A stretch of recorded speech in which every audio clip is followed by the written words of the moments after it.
to Narrowboat Vloggl. This week we're rounding up the best bits from recent Narrowboat vlogs. Paul and Anthony from Narrowboat Life Unlocked make plans to leave the marina. So this behind us is the Rufford branch of the Leeds and Liverpool, and that's where we'll be heading hopefully in the next week or two if everything goes to plan and the weather stays okay. Anthony's only working 2 days a week in March, so that does give us the opportunity to move and make our way up towards Upper Mill. Whether we can stay in Upper Mill, I'm not sure, because of the restrictions being eased. It does mean that we'll have to keep continuously cruising. So we've been looking at Canal Planner and working out our routes over the past week or two, and we're looking forward to heading out of the marina. So I've been ordering lots of items, art supplies, mounts and envelopes, that kind of thing, to send out my prints when they sell, and I've been working hard on some commissions. We've had so many offers of help from people on the marina opposite and on our own marina, so that might be nice just to get through these locks on the Rufford branch.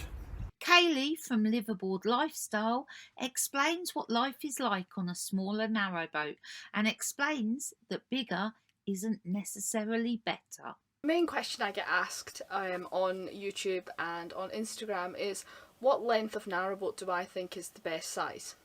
So I do think it is down to personal preference. For me personally, my 37-foot boat is totally adequate for me and the dogs. What are the advantages and disadvantages of having a smaller boat versus having a bigger boat? Well, there's two actually. The first one is cost.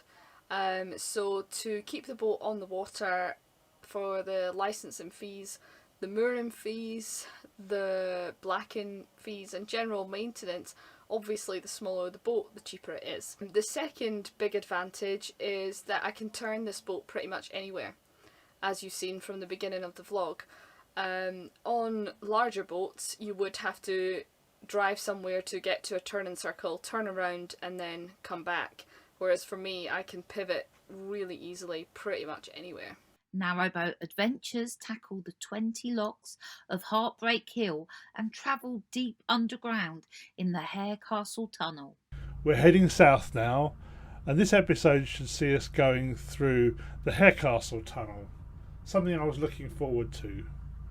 But between where we were and there lies Heartbreak Hill, a series of locks over a relatively short distance. Today we plan to tackle about 20 of them. An interesting feature of these locks is the little splits in the small bridges. This was so that the ropes could stay attached and be passed through as they pulled the boats into the locks themselves. With the locks being so deep, some caution was needed when opening the paddles. Locks are great places to meet people and chat, and social distancing isn't a problem. We were only a couple of miles from the Harecastle Tunnel, so we decided to get a nice early start through the couple of locks and have breakfast there to give us a chance to have a little look around before we went through. So we've arrived at the Harecastle Tunnel, just behind me there. We're just waiting to go through it on the 10 o'clock entry. It's quite a long way in the tunnel. It takes about half an hour, 40 minutes, so we're just getting the boat all ready. The boats are starting to gather to go through. There's a briefing at 9:30. Let's see how we get on with that. Promptly at 10 o'clock it was our turn to enter the tunnel. I have to be honest, with all the preparations and excitement, it wasn't the most elegant of tunnel entries that I've ever managed. Nagging on a narrowboat leave Alvecote Marina and continue their journey to their new mooring. Today is leaving day. We're going to be pulling out of Alvecote, which we've had a nice day, haven't we? Yes, yeah. It's been lovely here, nice marina, good people, quiet, and this is where we started our vlogging. So you've seen us all the way through with the work, some of the work we did on Mozart. Now we're actually going to do a cruising vlog. There we go, that's the locks done. Well, two of them anyway. We've got the other two before the mooring to do next, but we're going past Tamworth Cruising Club, which is in Glasgow, cracking little club. Got some lovely little boats here, and big boats. Right, we're going to be coming up to Debbie Day Boats now, which is the home of Mark and his family, where you can get gas, coal, you can get all of your boat needs done, blacking, etc.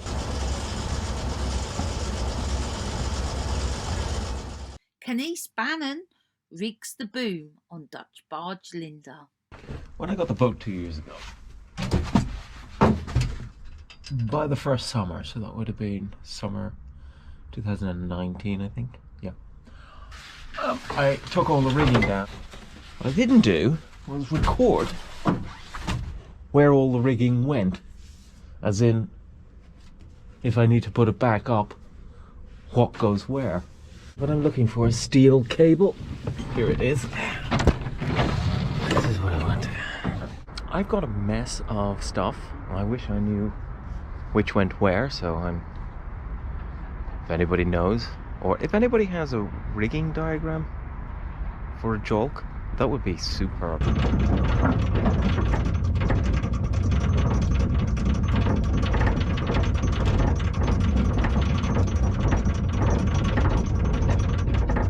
Can't get that through there because there's a split pin in here, but I definitely didn't undo the split pin on this, whereas that's a little old nail and I probably did undo the split pin on this, and this is a bit janky, but it'll do. I suspect that this is the one that was up here, but I'm going to put it onto this hitch over here. Cables were getting caught everywhere as I tried to raise the mast.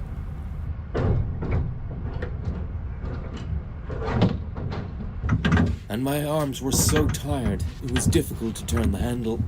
Steve from Narrowboat Precious Jet replaces the ballast and orders the sole boards.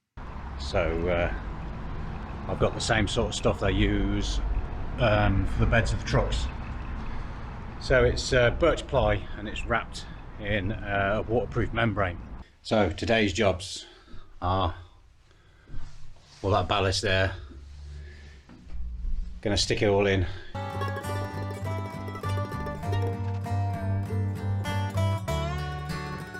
Right, there's you go. Ballast down. Insulation down as well. Need to buy 3 more pieces for over there.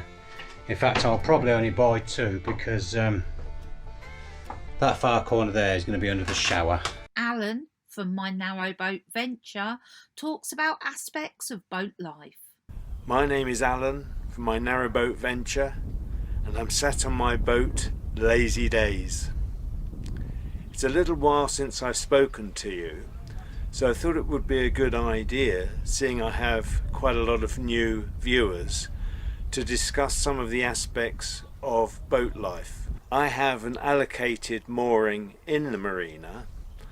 I wouldn't call it permanent in the sense that the management has the right to move boats around. On the pontoon there is a bollard which provides electricity, which we pay for by buying cards, and there is also a water tap. With regards to the electricity, it is a 16 amp supply which gives over 3 kilowatts of mains electricity. On my boat I have a fuse box with 2 protections, one is 6 amp and one is 10 amp. On the 6 amp side I have the immersion heater and the battery charger. And on the 10 amp side, that is my power side, that gives me 2.3 kilowatts of power to use as I choose. Slow boat through Britain moves on to the colder and Hebel navigation, which means some river cruising and the use of a special piece of equipment. Well, it's time for me to leave the Huddersfield Broad Canal and move on. I've had 10 days here and just had the exhaust sorted. My mate Mick came and fixed that for me yesterday, so we're off. I walked to the lock to prepare it and was surprised by this little critter. To starboard here is the cut that bypasses the weir and then rejoins the river as it heads for Wakefield. The first thing to notice is the width and depth of the water now that I'm on the river. Moorland Rose travels much faster given this space. Most of the locks on the Calder and Hebel navigation require the use of a special piece of equipment, a big stick. otherwise known as a Cauldron Hebel handspike. I bought this one at the chandlery at Apsley Basin.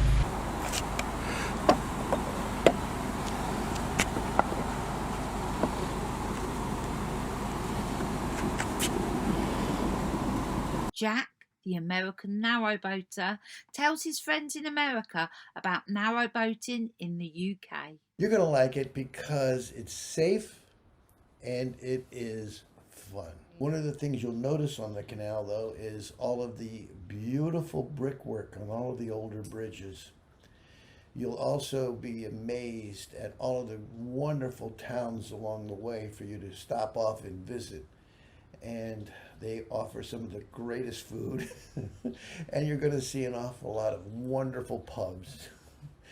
So that's basically a rough structure of the canal system itself. And if you watch some of these vlogs that I've recommended, you'll see some more. Barely floating, attempt their first swing bridge and take in some spectacular scenery. Today's video takes us off the Bridgewater Canal and onto the Leeds-Liverpool Canal and through our first swing bridge. The houses and the park around where we moored were very well kept, and the bars in the area just a bit posh. This clip was meant to show the majestic chimney towering above the trees.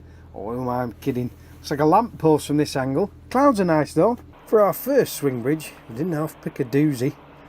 It's an automated swing bridge, and we were going through it just before the 4 PM cut-off time. Debbie operated the bridge and I did the driving, and the security team were on patrol. Eva from the COOT talks about mooring licenses. In today's short video, we're going to finally set aside all confusion regarding mooring licenses. This is within the top 5 most asked questions that I get when I'm minding my business outside on the deck. So when it comes to mooring licenses, there's 2 main categories that you can pick from. One is permanent mooring, the other is temporary mooring. How does the temporary continuous cruising work? Yes? So you hear many BS things on the internet. People saying 30 miles, 30 kilometers, 20 miles, 20 kilometers. Forget everything, okay? I'm telling you how it's actually written down on the Canal River website, okay? You'll need to continually move from place to place over a total range of 20 miles or 32 kilometers, or more rather than just shuttling back and forth between 2 or 3 places. You must not stay moored in the same neighborhood for more than 14 days. Yet another canal adventure continue their grand day out on the Aylesbury arm of the Grand Union Canal. Hello and welcome back to yet another canal adventure. This is the second part of the Grand Day Out vlog from the 8th of September 2019. You rejoin us here at Red House Lock, which is lock number 13 on the Aylesbury arm of the Grand Union Canal. We are heading towards Wheelstone. Nephew number 1 is still at the tiller. Nephew number 2 is on lock duty with me. Paul and my dad are sat in the well deck, and my mum is on the stern deck giving expert guidance to nephew number 1. It looks like the CRT have been busy on this part of the canal fixing an issue with the towpath side and the arm coat. It looks pretty new, and the area is still cordoned off along the towpath itself. Nephew number 2 and I wait for the boat under bridge number 8. There's a few fishermen on the towpath beyond here, along with their fishing paraphernalia, so it's easier to be on the boat than try to walk through it. Paul is concerned that we are mooring in the same spot as before. I remind him that we were facing the other way previously, and it has been a good couple of weeks since we were last here. As Lumpy continues with his wood-burning stove installation, Mrs. Lumsden decides to come and have a look at how he's getting on. So there you go, Mrs. What do you think of that? Oh, that's really cute. Why did you delay then when you said cute? What was the delay for? What don't you like? No, there's nothing I don't like about it. What's the problem with that? Nothing, absolutely nothing. Are you happy with its position? I'm really happy with it. Do you like the fire? I love the fire. So you like what it's giving us? I love what it's giving us. But you're not happy about all the little bits of wood and things like that? Nothing to do with that. What is it then? You know the tiles. What's the matter with them?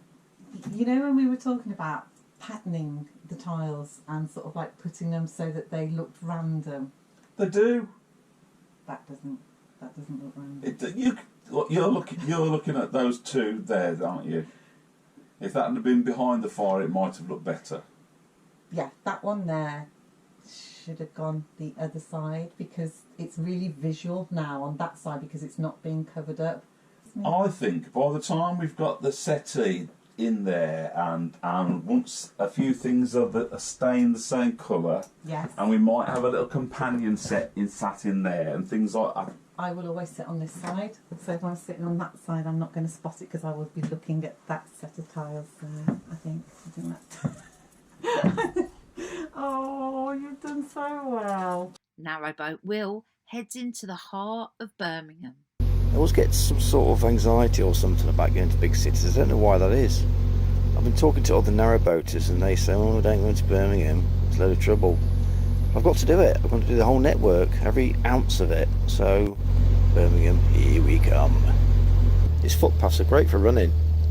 They just go on for miles and miles into Birmingham. It's fantastic. Look at the colours of the trees as you come out there. Like, beautiful, isn't it? This boat here, which is very, very low in the water, I spoke to the owner. She popped out as I went past, and I thought it was almost sinking, but that's how they are. They're just pure houseboats. There he goes. Look, he's doing the march of the kettle putter on her, and the tea brewing march there down the canal, down the narrowboat, down the canal. It's amazing what random things you see on the canals. Look, someone's left their quilt there. Go to the shop with a quilt round them. Got the shopping on the way back. Too much for them to carry. Quilts and shopping, I'll just leave it on the fence. Oh, here's Leon Lock with a triumphant cup of tea. By the time he gets to me, it'll be bloody cold.